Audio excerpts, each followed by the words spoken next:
Kasus-kasus pelanggaran hak dan kewajiban warga negara. 12 Agama 1, Kelompok 3 Palita Suci Puspitasari, Rahma Nuzuliani, dan Siti Azalea Malika. Apa yang dimaksud? Makna hak dan kewajiban warga negara. Hak warga negara merupakan seperangkat hak yang melekat pada diri manusia dalam kedudukannya sebagai anggota dari sebuah negara. Kewajiban warga negara dapat diartikan sebagai tindakan atau perbuatan yang harus dilakukan oleh seorang warga negara. Hak dan kewajiban warga negara merupakan dua hal yang saling berkaitan. Keduanya memiliki hubungan sebab akibat. Seseorang mendapatkan hak karena kewajibannya dipenuhi. Bagaimana hak dan kewajiban dalam nilai dasar sila-sila Pancasila? Sila ketuhanan yang Maha Esa menjamin hak warga negara untuk bebas memeluk agama dan beribadah sesuai dengan kepercayaan masing-masing. Sila kemanusiaan yang adil dan beradab menempatkan hak setiap warga negara pada kedudukan yang sama, serta memiliki hak yang sama untuk mendapatkan jaminan dan perlindungan hukum. Sila Persatuan Indonesia menjamin hak-hak setiap warga negara dalam keberagaman yang terjadi kepada masyarakat Indonesia. Sila kerakyatan yang dipimpin oleh hikmat kebijaksanaan dalam permusyawaratan atau perwakilan dicerminkan dalam kehidupan yang demokratis. Sila keadilan sosial bagi seluruh rakyat Indonesia mengakui hak milik perorangan dan dilindungi pemanfaatannya oleh negara serta memberi kesempatan sebesar-besarnya. Bagaimana hak dan kewajiban warga negara dalam nilai instrumental nilai-nilai Pancasila? Pasal 26 Hak atas kewarganegaraan merupakan jaminan atas hak setiap orang untuk mendapatkan status kewarganegaraannya yang tidak dapat dicabut secara semena-mena. Pasal 27 ayat 1 Hak kesamaan kedudukan dalam hukum dan pemerintahan. Hal ini menunjukkan adanya keseimbangan antara hak dan kewajiban dan tidak adanya diskriminasi di antara warga negara mengenai kedua hal ini. Pasal 27 ayat 2 Hak atas pekerjaan dan penghidupan yang layak bagi kemanusiaan.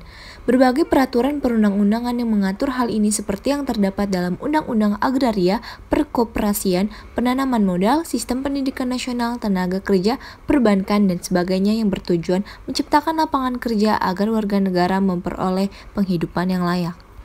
Pasal 27 ayat 3 Hak dan kewajiban bela negara. Ketentuan tersebut menegaskan hak dan kewajiban warga negara menjadi sebuah kesatuan. Dengan kata lain, upaya pembelaan negara merupakan hak sekaligus menjadi kewajiban dari setiap warga negara Indonesia. Pasal 28 Hak atas kemerdekaan berserikat dan berkumpul.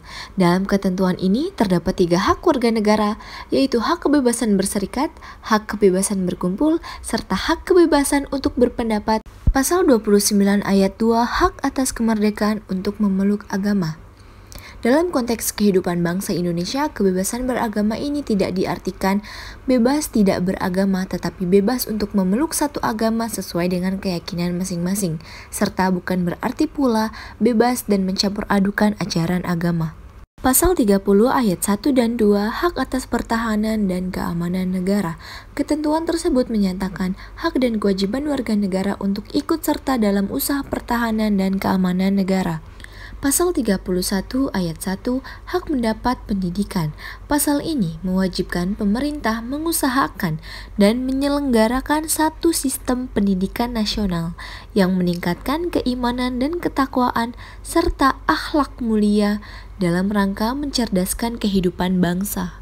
Pasal 32 ayat 1 dan 2 Kebudayaan Nasional Indonesia merupakan penegasan atas jaminan hak warga negara untuk mengembangkan nilai-nilai budayanya. Dan ketentuan ini merupakan jaminan atas hak warga negara untuk mengembangkan dan menggunakan bahasa daerah sebagai bahasa pergaulan. Pasal 33 yang terdiri dari 5 ayat, perekonomian nasional. Ketentuan pasal ini merupakan jaminan hak warga negara atas usaha perekonomian dan hak warga negara untuk mendapatkan kemakmuran. Pasal 33 yang terdiri dari 4 ayat, kesejahteraan sosial. Pasal ini memancarkan semangat untuk mewujudkan keadilan sosial. Ketentuan dalam pasal ini memberikan jaminan atas hak warga negara untuk mendapatkan kesejahteraan sosial yang terdiri atas hak mendapatkan jaminan sosial, hak mendapatkan jaminan kesehatan, dan hak mendapatkan fasilitas umum yang layak. Tahukah kamu apa itu hak dan kewajiban warga negara dalam nilai praksis sila-sila Pancasila? Nilai praksis merupakan realisasi dari ketentuan-ketentuan yang termuat dalam peraturan perundang-undangan yang terwujud dalam sikap dan tindakan sehari-hari. Nilai praksis Pancasila senantiasa berkembang dan selalu dapat dilakukan perubahan dan perbaikan sesuai perkembangan zaman dan aspirasi masyarakat. Apa saja penyebab terjadinya pelanggaran hak dan kewajiban warga negara? Pertama, sikap egois. Kedua, rendahnya kesadaran berbangsa dan bernegara. Ketiga, sikap tidak toleransi. Keempat, penyalahgunaan kekuasaan. Kelima, tidak tegasan aparat penegak hukum dan penyalahgunaan teknologi. Kasus pelanggaran hak warga negara. Yang pertama, proses penegakan hukum masih belum optimal dilakukan, misalnya masih terjadi kasus salah tangkap, perbedaan perlakuan oknum aparat penegak hukum terhadap para pelanggar hukum dengan dasar kekayaan atau jabatan masih terjadi, dan sebagainya. Hal itu merupakan bukti bahwa amanat pasal 27 ayat 1 UUD NRI tahun 1945 belum sepenuhnya dilaksanakan. Yang kedua, saat ini tingkat kemiskinan dan angka pengangguran di negara kita masih cukup tinggi. Padahal, pasal 27 ayat 2 UUD NRI tahun 1945 mengamanatkan bahwa tiap-tiap warga negara berhak atas pekerjaan dan penghidupan yang layak bagi kemanusiaan.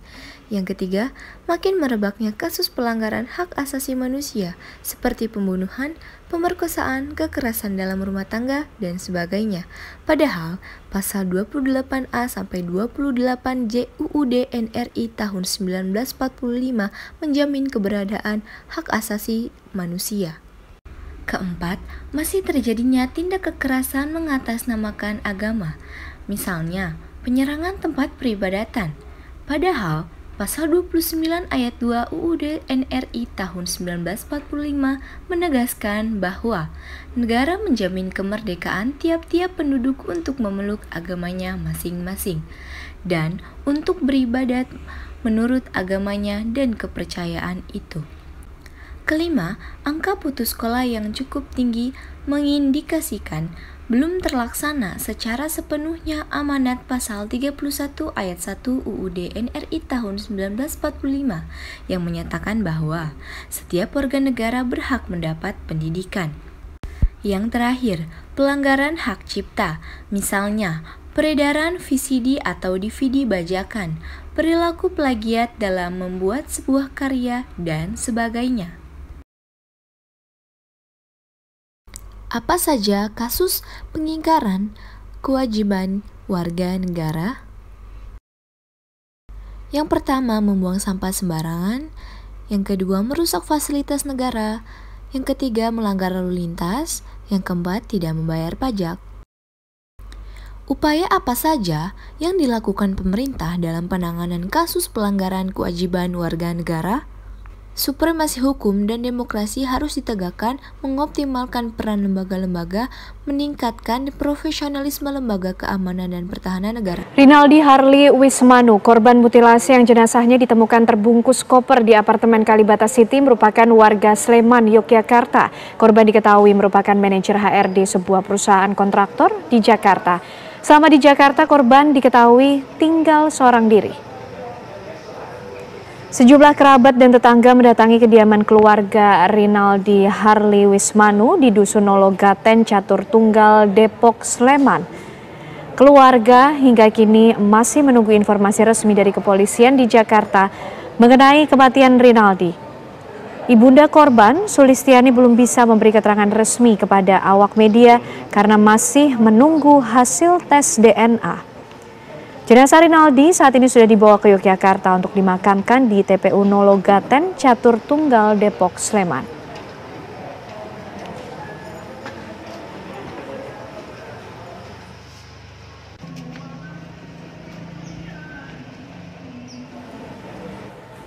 Rinaldi Harley Wismanu, korban mutilasi merupakan alumni Universitas Gadjah Mada, Yogyakarta. Keluarga besar UGM pun berharap pelaku bisa dihukum sesuai perbuatannya. Keluarga besar Universitas Gadjah Mada, Yogyakarta berduka. Salah satu alumninya, Rinaldi Harley Wismanu, ditemukan tewas dengan kondisi mengenaskan. Tubuhnya dimutilasi dan dimasukkan dalam koper. Jasadnya ditemukan di apartemen Kalibata City, kamar lantai 16 Tower Ebony. Kabag Humas dan Protokol UGM Iva Aryani mengatakan Rinaldi tercatat sebagai alumni jurusan Sastra Jepang angkatan 2006 Fakultas Ilmu Budaya. Keluarga besar UGM menyampaikan rasa duka cita dan berharap pelaku bisa dihukum setimpal sesuai perbuatannya.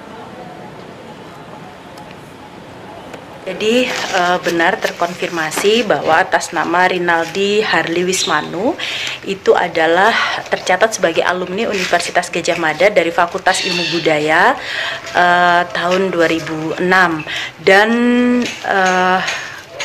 mendengar berita yang ada tentang Rinaldi Harley Wismanu, maka keluarga besar Universitas Gadjah Mada turut berduka cita. Kita kaget, kita sedih semua berduka cita atas apa yang telah terjadi pada Rinaldi, dan kita semua mengharapkan semoga Rinaldi bisa mendapatkan tempat terindah di sisi Tuhan. Keluarga yang ditinggalkan juga diberikan kesabaran, serta kita berharap agar kasus ini bisa terungkap dan pelaku bisa dihukum sebagaimana mestinya. Polisi memasang garis polisi di sebuah rumah di daerah Permata Cimanggis, Tapos, Depok, Jawa Barat. Rumah tersebut diduga milik pelaku pembunuhan dengan mutilasi yang mayatnya ditemukan di Kalibata City, Jakarta Selatan. Inilah rumah yang baru 2 hari dikontrak terduga pelaku pembunuhan dengan mutilasi. Polisi menangkap pelaku bersama seorang perempuan di perumahan klaster Jamrut, Blok F3, nomor 38, Permata Cimanggis, Depok. Lurah Cimpayen, Hidayat, membenarkan adanya penangkapan pelaku oleh polisi. Telah terjadi penangkapan terhadap pelaku mutilasi di perumahan Permata RW 20, tepatnya di Jamrut, klaster Jamrut. Diduga di tempat itu untuk apa Pak pelaku ini? Rencananya mau ada pemakaman, artinya mau digali tempatnya, tapi keburu ditangkap. Posisi lubang itu ada di dalam rumah berarti ya Pak? Sekitar itu katanya. Pelaku berapa orang Pak? Yang diamankan berapa orang? Informasi 2 orang. Ya, informasinya ya gitu. Cewek cowok? Belum tahu, saya tidak ada dari. Rabu malam, kepolisian langsung melakukan olah TKP di rumah tersebut. Polisi menemukan galian yang diduga telah dipersiapkan pelaku untuk mengubur korban. Dari Depok, Jawa Barat, Meli Kasna, TV One mengabarkan. Polda Metro Jaya menangkap sepasang kekasih tersangka pelaku pembunuhan seorang pria yang jenazahnya ditemukan termutilasi di apartemen Kalibata City. Para pelaku beralasan mengakhiri hidup korban karena ingin menguasai harta bendanya.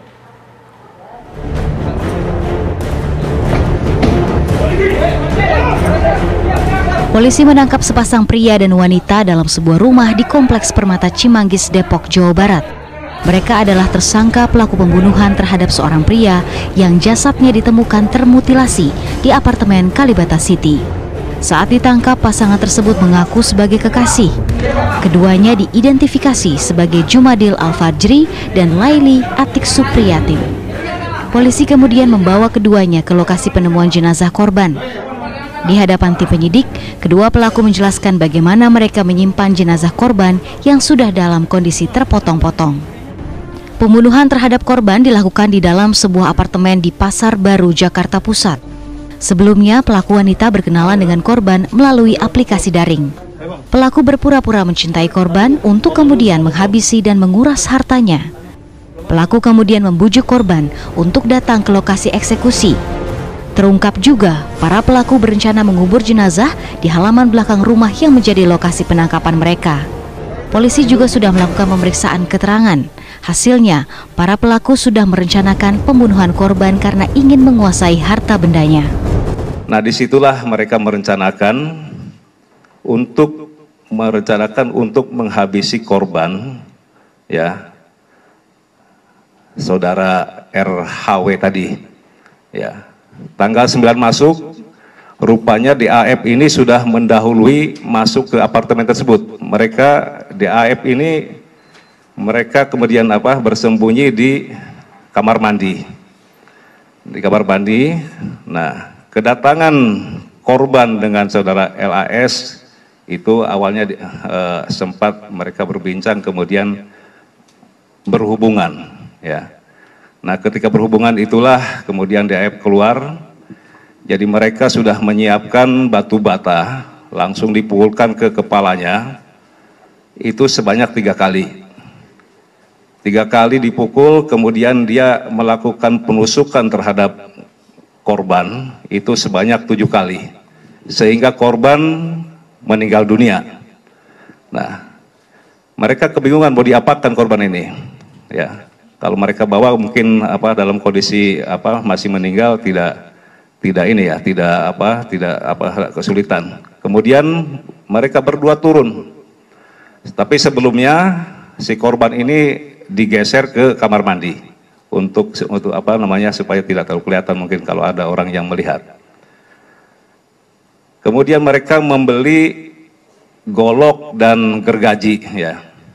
Membeli golok dan gergaji. Setelah mendapatkan, mereka kemudian kembali ke apartemen tersebut dan melakukan mutilasi. Atas kejahatan yang mereka lakukan, polisi menerapkan pasal berlapis dengan hukuman maksimal pidana mati atau penjara seumur hidup. Penemuan jenazah dalam kondisi termutilasi menggegerkan penghuni apartemen Kalibata City, Jakarta Selatan. Jenazah ditemukan dalam salah satu unit di Tower Ebony lantai 16. Saat ditemukan, jenazah terbungkus kantong-kantong plastik dalam sebuah koper berukuran besar. Sebelum jenazah tersebut ditemukan, para penghuni di sekitar lokasi mengeluhkan munculnya bau tak sedap. Korban diketahui bernama Rinaldi Harley Wismamanu, berusia 32 tahun, karyawan sebuah perusahaan konstruksi. Polisi juga menyebut korban dilaporkan hilang pada hari Sabtu 12 September yang lalu. Adik korban melaporkan jika Rinaldi tidak bisa dihubungi sejak Rabu 9 September 2020. Rinaldi tidak ditemukan di apartemennya di Jakarta Pusat maupun di tempat kerjanya. Dari Jakarta dan Depok, Jawa Barat, tim TV One mengabarkan.